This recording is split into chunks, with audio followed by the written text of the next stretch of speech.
Are you ready to level up your experience on YouTube? Because this channel is all about bringing you fresh ideas, exciting content, and something worth your time.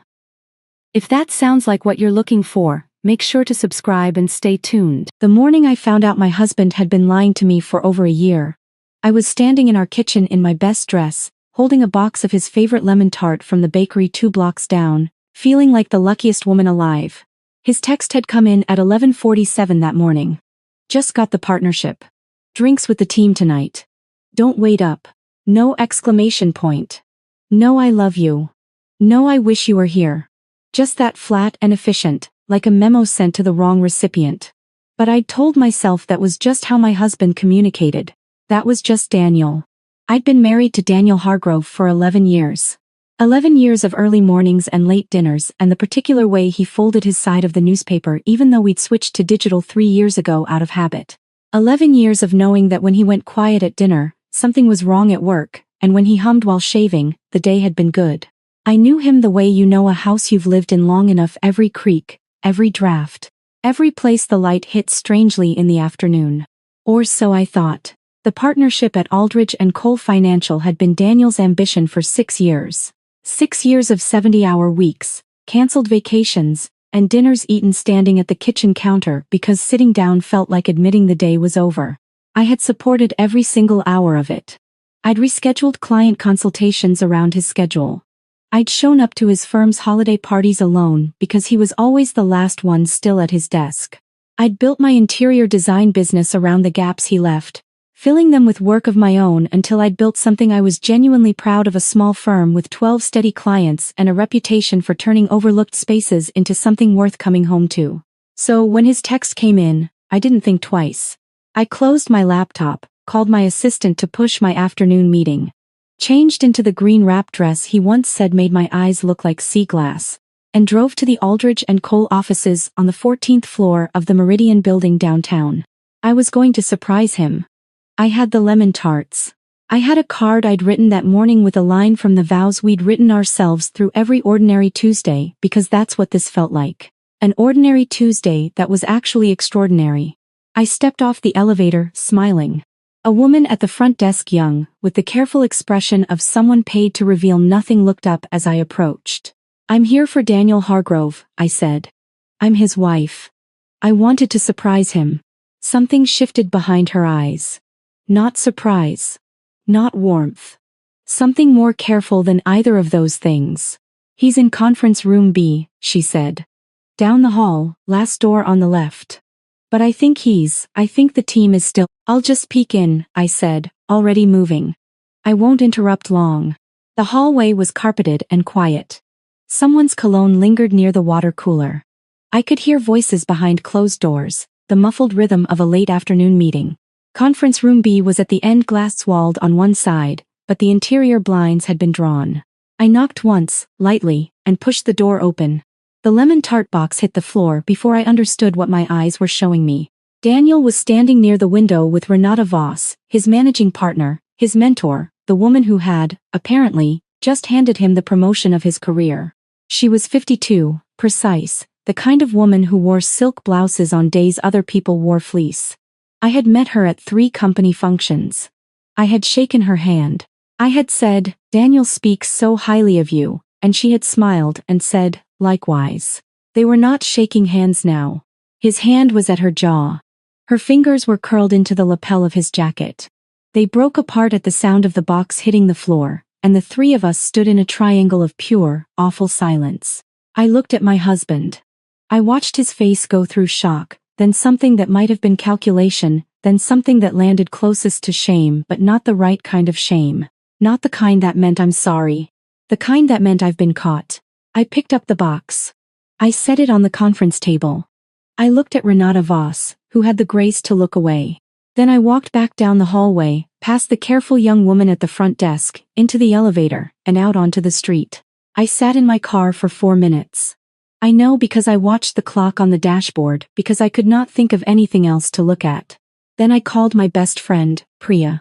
"I need Margaret Chen's number," I said when she picked up. "The divorce attorney. The one you said was a shark in cashmere." Priya went quiet for exactly 1 second. "Claire." What happened? Can you get me her number? I'm texting it right now. Claire, I'll call you tonight, I said. I just need the number first. I had the number by the time I pulled out of the parking garage. I drove home. I did not cry. I'm not sure why, maybe because the thing I was feeling wasn't quite grief yet. It was something colder and more clarifying. Like a window being wiped clean so you could finally see what was actually outside. At home, I walked through the house with new eyes. The weekend client calls from the back porch. The conference in Denver that lasted 5 days when it should have been 3. The credit card statement I'd seen in January with a charge from a restaurant. I didn't recognize he'd explained it as a client dinner. And I had believed him because I had always believed him. Because 11 years had taught me that Daniel Hargrove was a man who did what he said he was going to do. I opened my laptop. I pulled up our joint account. In the past 14 months, $4,300 had moved in small increments toward an account I didn't recognize. Weekend hotels. A jewelry purchase I'd never seen. Dinner reservations at places we'd never been to together. I closed the laptop. I sat with that for a moment. Then I called Margaret Chen. She answered on the second ring, and her voice was exactly what Priya had promised, measured, precise, with a warmth that didn't soften her edges. Claire Hargrove, she said, after I introduced myself. Tell me what you have. I told her everything. She listened without interrupting. When I finished, she was quiet for 3 seconds I counted, and then she said, okay. Here's what we're going to do. Margaret's office was on the 9th floor of a building 10 minutes from our house. I was there the next morning at 8. She had coffee waiting and a yellow legal pad in front of her.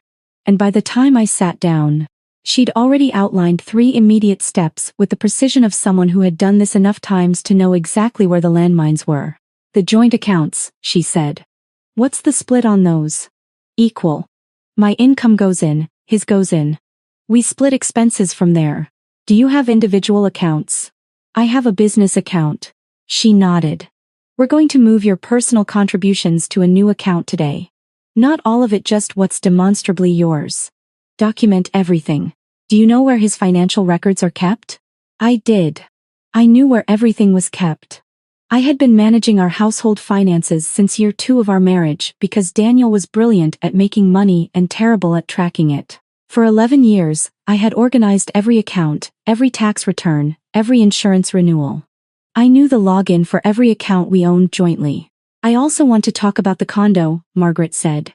What condo? She looked at me steadily. You may want to do some digging. When did you say those charges started? I went home and I dug. It took me 2 hours and access to an email account Daniel had apparently forgotten. I knew existed an old one from before we were married that he still used for subscriptions to find the confirmation. A lease, co-signed, on a furnished condo 12 minutes from his office.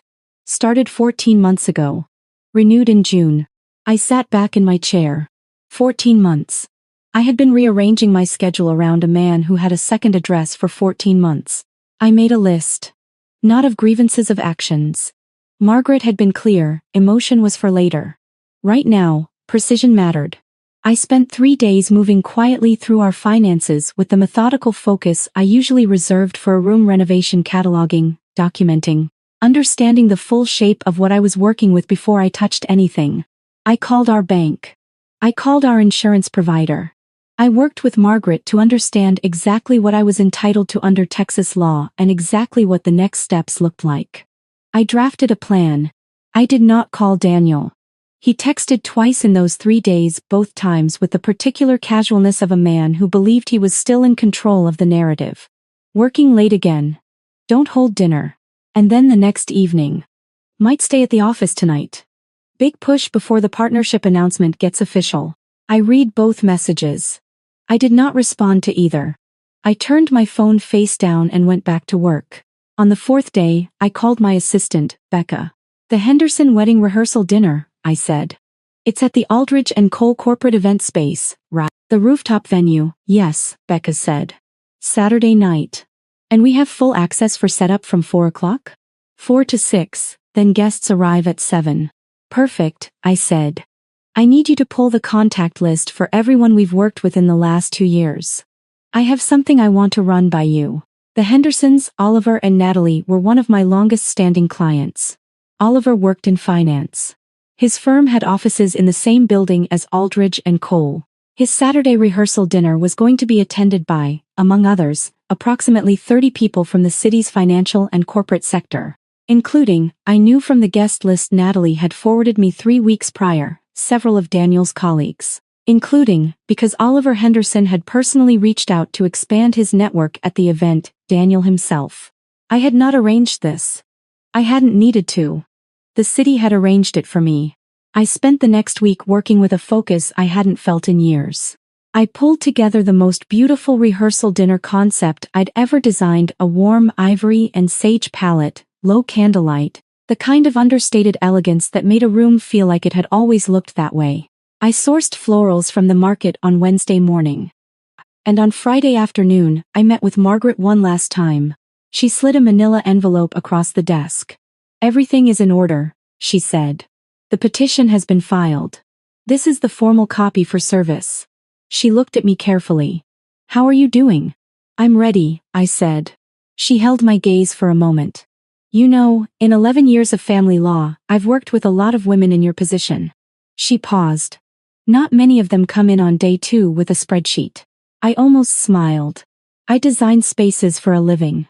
You have to understand the full structure before you can change anything." She nodded slowly. "Saturday, then." Saturday came in clear and cool, the kind of October evening that makes the city look like a photograph of itself. I arrived at the venue at 4, and for 2 hours I worked setting tables, adjusting centerpieces, walking the space with the careful attention I gave every room I was responsible for. At 6:45, I changed in the venue's back office. I'd brought the dress I'd been saving for a client's celebration, deep burgundy, simple, the kind of thing that said I was not surprised by any of this. At 7, guests began arriving. I stayed at the edges of the room the way I always did at events, present but unobtrusive. Close enough to handle anything. Far enough to let the room breathe. I watched Oliver and Natalie greet their guests. I watched the candles catch in the low light. I watched the room fill with the particular warmth of people who were glad to be there. At 7:22, Daniel walked in. He was with 2 colleagues I recognized. He was laughing at something one of them had said. He looked relaxed in the way of a man who believed the evening held no surprises. He hadn't seen me yet. I watched him scan the room with the practiced ease of someone used to working a crowd. He shook Oliver Henderson's hand. He accepted a glass of champagne from a passing tray. He turned toward the window to look out at the skyline. And then he turned back, and his eyes found me across the room. The champagne glass stopped halfway to his mouth. I held his gaze for exactly 3 seconds. Then I looked away, back to the table I was adjusting, and smoothed an already smooth tablecloth. For the next 20 minutes, I felt him trying to reach me. I could track it in my peripheral vision, the way he maneuvered through conversation toward my side of the room, the moment he said something brief to his colleagues and began moving with intention. When he was close enough, I turned. "Claire." His voice was low, controlled, with the texture of a man choosing his words the way you choose footing on an unfamiliar staircase. "I didn't know you were. This is your event?" "I designed it," I said pleasantly. "The Hendersons have been clients for 3 years." He looked at me for a long moment. "We should talk." "We should," I agreed. "But not tonight. You have a conflict of interest tonight, I think." His jaw tightened. "What does that?" "Daniel." I reached into the slim folder I'd left on the table behind me. I had carried that folder from room to room all evening, close enough to reach without searching. I held it out to him quietly, without ceremony. "You've been served." He took it the way you take something when your hands move before your mind catches up. He looked down at the Aldridge and Cole letterhead on the envelope. Margaret had made no effort to disguise the origin, and then back up at me. Around us, the conversation continued. No one was watching. No one needed to watch. That wasn't the point. "I've moved out of the joint accounts. What's mine?" I said, still pleasant, still level. "Margaret will be in touch about the rest. The condo is documented. The 14 months are documented." I paused. "I hope the partnership is everything you worked for." I picked up my folder. I walked back toward the bar, where Natalie Henderson was laughing with her mother, and I asked the bartender for a glass of still water. And I stood there in the candlelight in my burgundy dress and felt something in my chest that I hadn't felt in a very long time. Not happiness, exactly. Not yet. Something cleaner. The particular relief of a room after you've finally moved all the furniture to where it was always supposed to go. The rest of the evening passed the way good evenings do. The food was beautiful, the toasts were heartfelt, Oliver cried twice and pretended he hadn't. I stayed until 9:30, then handed the evening off to Becca and said my goodbyes. I was pulling on my coat in the lobby when I heard footsteps behind me. "You're the one who did the room." I turned. A man I didn't recognize, mid-40s, dark jacket, the kind of face that looked like it was more comfortable listening than talking. He was holding his coat over one arm. He was looking at me with the mild directness of someone who said what he meant. "I am," I said. "The corner with the bookshelves," he said. "You put the books in by color and left the spines facing in on the bottom row. Nobody does that." He paused. It looked like a room somebody actually thought about. I looked at him for a moment. "That's the goal." "I'm James," he said.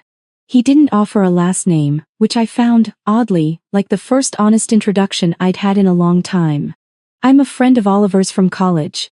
I don't usually come to things like this," but he made a compelling argument. "Did it work?" He considered. The room helped. There was a beat of silence, the comfortable kind, not the searching kind. "I'm Claire," I said. "I know," he said. "Oliver pointed you out earlier. He said you were the best in the city at making a space feel like somewhere a person would want to stay." I thought about that for a moment, about rooms, about the work of understanding a space, about the difference between a place that looked right and a place that actually was. "He's generous," I said. "He's accurate," James said simply. I smiled, a real one, the first in 2 weeks that didn't feel like something I was performing for someone else's benefit. I pulled my coat on and picked up my bag. "Good night, James." "Good night, Claire." I walked out into the October air. The city was lit up the way it always was on a Saturday evening, indifferent and gorgeous, the way cities are, full of stories it would never occur to them to tell. I stood on the sidewalk for a moment and breathed it in. My phone buzzed. A text from Priya. "How did it go?" I thought about how to answer that. I thought about Daniel's face when he took the envelope. I thought about the folder I'd carried all evening. I thought about 11 years and a box of lemon tarts and a dress I'd bought for a celebration that turned out not to be the one I'd planned. I thought about a man who looked at a bookshelf like he was reading a sentence. I typed back. The room turned out beautifully. Then I walked to my car, and I drove home, and I opened every window in the house even though it was October, because the air was clean and the night was clear and the space was finally, completely mine. I'm freezing. I'm bleeding, slowly fading away. But don't worry, I'm fine.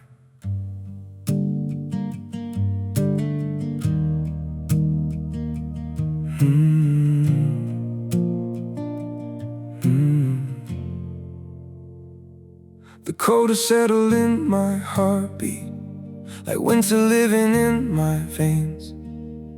Every breath feels numb and fragile. Every smile just hides the pain. I'm breaking quietly in silence, falling slow without a sound. Yet I keep saying I'm okay, while my world burns to the ground. I'm frozen here, I'm bleeding slowly, dying piece by piece inside. But I still whisper, it's alright, just to keep you from goodbye. I'm shattered, love, but don't you worry, I'll pretend till my last breath. Even while my soul is fading, I'll say everything's okay. Maybe pain just learned to live here. Maybe sorrow feels like home. So I wear my wounds like armor and survive them all alone. I'm frozen here, I'm bleeding slowly, dying piece by piece inside. But I still whisper, it's alright, just to keep you from goodbye. I'm shattered, love, but don't you worry, I'll pretend till my last breath. Even while my soul is fading, I'll say everything's okay. If you ever see me smiling, no, it's just my last defense. 'Cause sometimes love means hiding how much you're suffering. No, I'm frozen here, I'm bleeding slowly, dying piece by piece inside. But I still whisper, it's alright, just to keep you from goodbye. I'm shattered, love, but don't you worry, I'll pretend till my last breath. Even while my soul is fading, I'll say everything's okay. It's okay.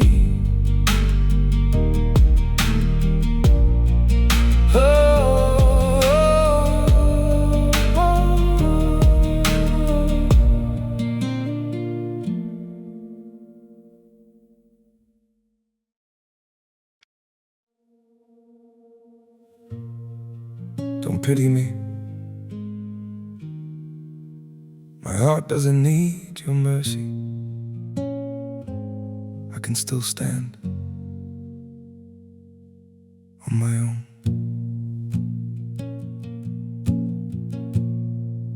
I was broken by your leaving, fell deeper than I thought I would. But pain has taught me how to heal now and survive what once I couldn't. You don't have to look back sadly, don't reach out with guilty hands. What you shattered made me stronger, now I rise where I once collapsed. My heart doesn't need your pity, not another empty sign. I've got enough strength left within me to rebuild this life of mine. My feet are steady through the sorrow, I can stand through all the pain. You don't have to save me, darling, I'll learn to breathe again. I once begged for your affection, now I've learned my worth in scars. And the man you left in pieces found his own way through the dark. My heart doesn't need your pity, not another empty sign. I've got enough strength left within me to rebuild this life of mine. My feet are steady through the sorrow, I can stand through all the pain. You don't have to save me, darling, I'll learn to breathe again.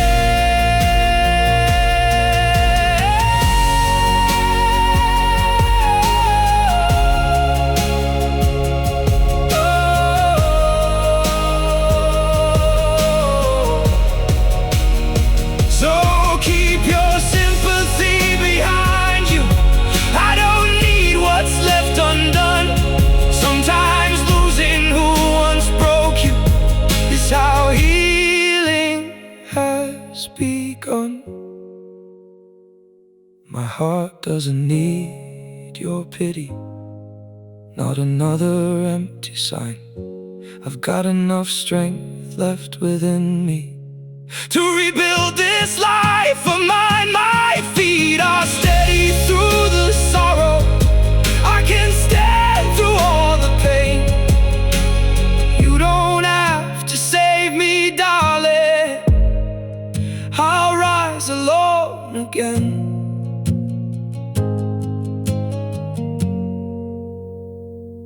I'll rise alone